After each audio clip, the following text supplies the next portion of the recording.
On March 15th, almost 300 men were boarded onto planes and taken to a prison in El Salvador. The current presidential administration claims these men were all members of gangs. Yet there was no due process, and so we do not necessarily know who these folks were or if they were engaged in any criminal behavior at all. There are stories that have come out in the press from family members or friends, however, about a few of these folks. I will talk about 3 of these men, and yet there are others that are known and too many who are not known. One is Kilmar Armando Abrego Garcia, a 29-year-old father who lived with his wife, his 5-year-old autistic son, and 2 stepchildren. He was a metal worker, and he and his family have lived in a suburban area for the past 5 years. His family is devastated by his loss, and his 5-year-old son smells his clothes to remind him of his father and is extremely distressed by his dad's absence. Frenhel Reyes Moda, a man with no criminal history and no tattoos. According to his wife, he is a loving husband, stepfather, and pet owner. He painted houses for a living. Miami Herald investigation found that ICE may have accidentally copy-pasted information from a different person into his files. Andre Jose Hernandez Romero, an ICE officer, determined that 2 tattoos of mom and dad had to be gang-related because each one had a crown over it. He is a gay man, a makeup artist, and loves engaging in artistic endeavors, including drawing and designing. Today's gospel shows that injustice is not new.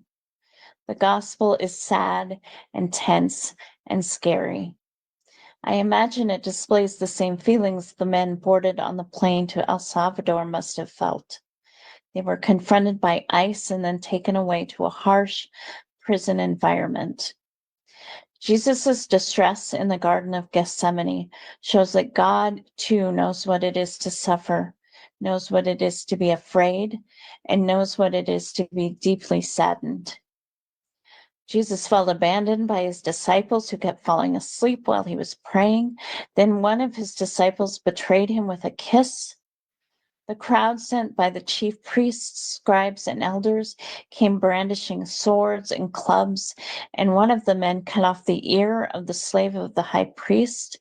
It is a disturbing scene, and it is understandable that there were those who chose to flee the scene, who wouldn't want to escape this situation. Yet Peter followed him. While Peter is going to give in to his fear eventually and deny that he knows Jesus 3 times, he follows him to the place where the council met. So one of his disciples tried really hard not to abandon him. Eventually, we know that Peter will overcome his fear and become one of Jesus' staunchest defenders. The trial is full of misinformation and rage. Yet through all of this, Jesus did not meet violence with violence. He asserts himself. He says, "Have you come out with swords and clubs to arrest me as though I were a rebel? Day after day I was with you in the temple teaching, and you did not arrest me. But let the scriptures be fulfilled."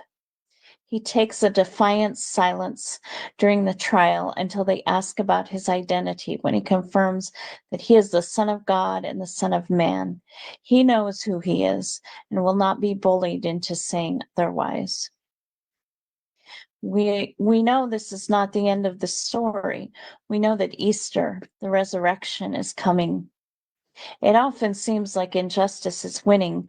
Then God reminds us that her justice has the final say. I don't know what that means for these men sent to El Salvador's prison, but God can work through us to make sure justice is done in our communities. Jesus stood his ground nonviolently, and we can do the same. We can stand up for these men, these children of God. That is not easy. Empire will use many means: violence, manipulation, gaslighting, and the list goes on to keep us in line with their goals for power. Yet we do not have to accept that. A judge has ordered Kilmar Armando Abrego Garcia be returned to the United States.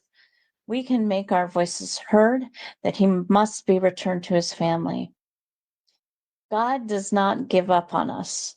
She is not happy with us when we treat each other poorly, and yet she keeps working with us to help us create better communities.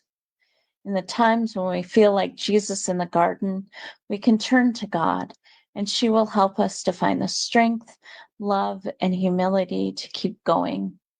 As Micah 6:8 says, God has told you, O mortal, what is good.